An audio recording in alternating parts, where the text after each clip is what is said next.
Well, guys, what are we going to look at today? We're going to look at the Kizer sheepdog that's in on loan to me from Neves Knives. Jared sent me this along with a bunch of other stuff, so we're going to start cracking into those. Without any further ado, let's go ahead and take a look at this. So if you guys are watching on headphones, turn down the volume because here comes some music.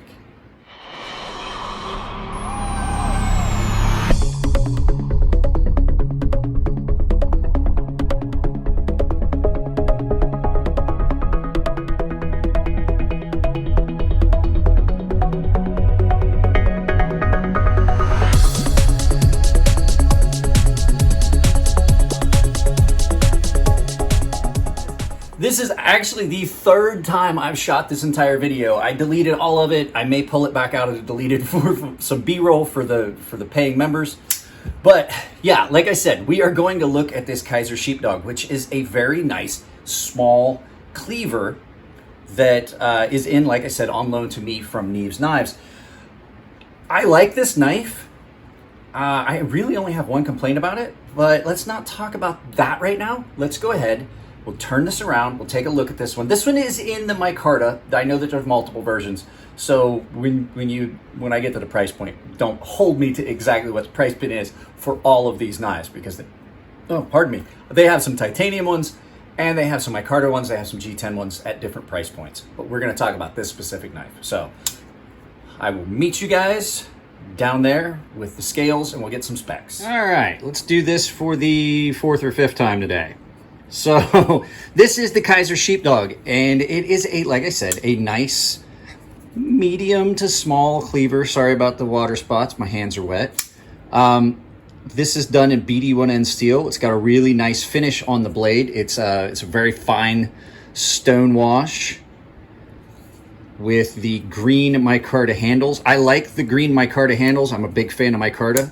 So they did do this with steel liners. So I do have a couple of micarta knives that do not have double-sided liners and only has one on one side, and you get a lot of flex. You can really compress that micarta. That's my only issue with micarta and folding knives is if you're going to do it, I would much rather have it be a full liner on both sides. So let's go ahead and get the scale. And we'll get the scale out and we'll get into some specs. So, weight on this is listed at 4.5 ounces. We're just going to get the weight out of the way. I've been doing this video for now an hour. So we're going to get through some of this stuff. I want to get the scale out of the way. So in grams, for those of you that don't do freedom units, you're looking at 129 grams. On the website, they have it listed as 4.5 ounces. And since I've done this a couple times already, I can tell you it is in fact 4.5 ounces on the button. So now we know that my scale is correct. So let's go ahead and get the scale out of the way. Okay, now we'll get into some specs. So you're looking at overall length of 7.75, 7 3/4 inches. Not a small knife, but also not a huge knife. Blade length is 3.25, so 3 1/4. So you really are getting real close to that 1-to-1 ratio. I do love a really good blade to handle ratio. In this one, you get it. That's real common in the Wharncliffe and sheep's foot style blades. So the blade thickness on this is 0.13, and it is, like I said, in CTS BD1N steel. I've not been a real big fan of BD1N steel as a sharpener, but I do know it's rather robust, and it'll take a lot of abuse. This one is razor sharp, came from Neves over at Neves Knives. And like I said, really good, really nice stone wash finish on this, I should say.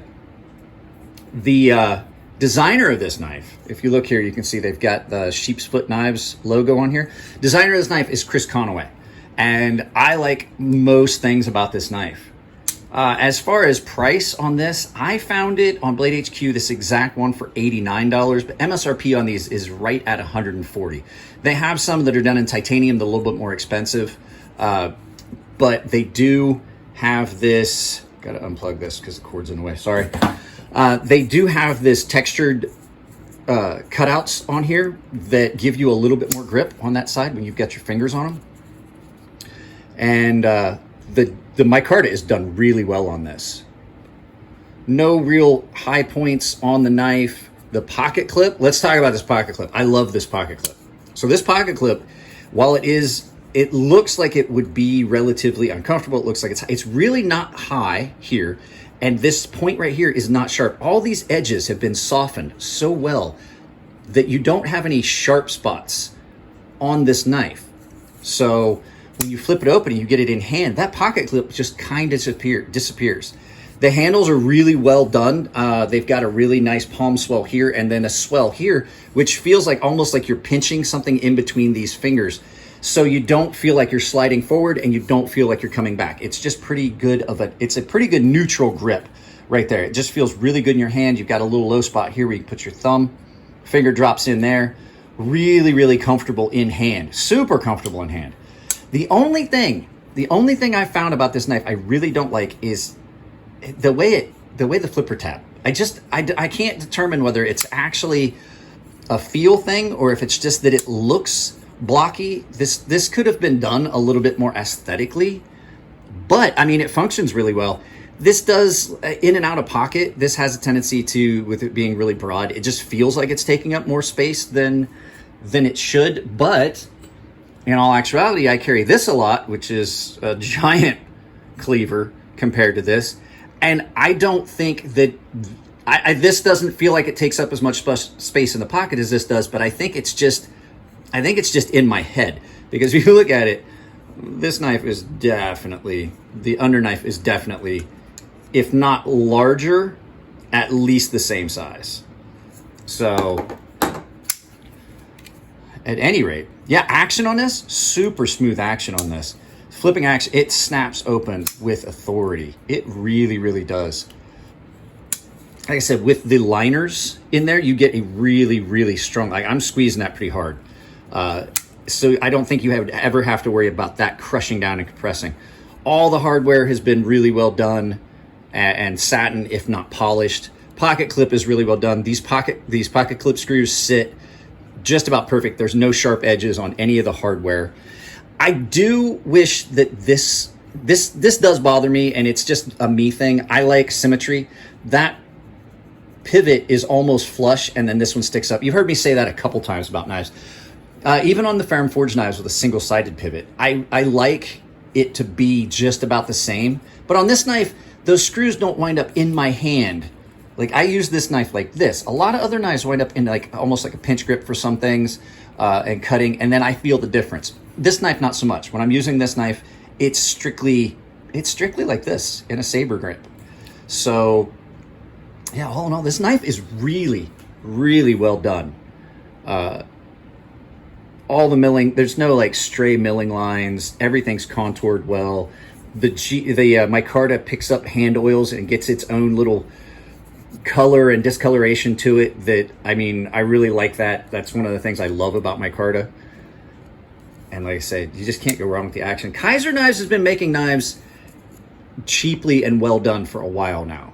So let's go ahead and let's turn this around and get some final thoughts on this knife. So I've done a bunch of Kizer knives, and I started doing a few Kizer knives when they first started hitting the market, and I had not really ever seen them. So I can't really say that they were first hitting the market. It was just that I started seeing them come in. And for the first couple years that I saw them come in and I did reviews on them, they were a little hit and miss. But I'm going to tell you right now, all of the stuff that I've seen recently has definitely been all hit and no miss. This knife is extremely well done. Centering issues there aren't any. The blade grind and dimensions is great. The way it sits, the detent, it's just about perfect in execution. I don't think I would carry this knife as much as I carry the Mastiff, just because I don't know if even though it's a large handle, my hand feels kind of cramped. But all in all, I mean, great work knife. And BD1N steel is a good steel for those that like it. I'm just not personally a fan of it. I don't find it holding an edge quite the way I want, and it doesn't quite take the edge that I want. I'm picky on how I want edges to feel and how I want to perform. And so BD1N has just not really been a big a big hitter on my list of knives. But I mean, if you were gonna get this knife, it's great. I like the lines of knife. It's really cool. So all in all, guys, the Kizer sheepdog, it's a really good knife. So I want to thank Neves for providing this. You're going to see a couple videos here coming up that are stuff from Neves. He sent me a whole box of stuff, including a Civivi, a buck, and I forget there's something else in there that I liked, and I'm going to do a video about. So, guys, if you like the videos, give them a thumbs up. If you don't like them, give them a thumbs down. I am going to link Lindy Lou's channel, The Knife's Meow. She's a lot of fun. I've watched a bunch of her videos. I follow her on Instagram. I've talked to her during the Knife Junkie podcast. She's a lot of fun. So her channel is probably going to be a lot of fun, and it's going to be a knife channel that's like from a woman's perspective.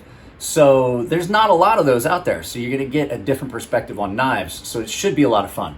Guys, like I said, if you like them, give them thumbs up. If you don't like them, give them thumbs down. There is an applause button if you really like them, and if you really want to support the channel. That join tab is down there where you get exclusive content and stuff like that. I'm going to do another video about what the content is.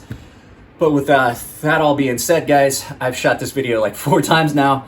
I want to be done with it. So I'm going to get out of here. You guys take it easy. I love you all. And I will see you in the next video.